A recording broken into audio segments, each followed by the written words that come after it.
Hey everybody, welcome to the 7th part of the Proverbs series. We're in Proverbs chapter 7 tonight. And I feel like this beginning section, these first 5 verses, actually kind of draw a pretty good line between the Old Testament and the New Testament.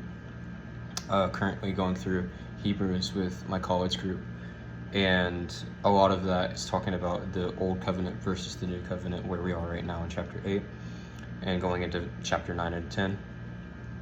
And this touches on that a bit, talking about how we've been seeing this continual phrasing of keep these teachings on your heart and know them, so that they don't leave you, have this understanding.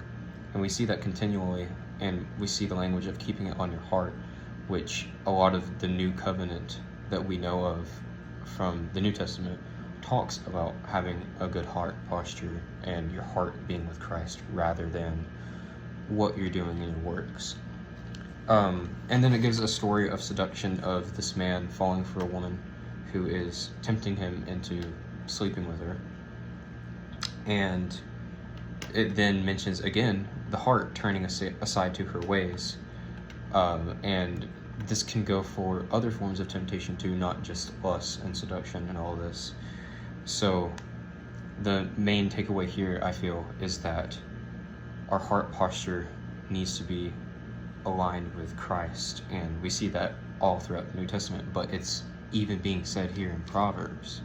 And the fact of the matter is that whatever sin we struggle with, if we're going to follow that sin or fall into that sin, fall for any traps, like it's using the bird darting into a snare, it's using that illustration again, like it used in chapter 1. If we're going to fall for any sin, then that is going to turn our ways aside from Christ, and it's going to hurt our hearts.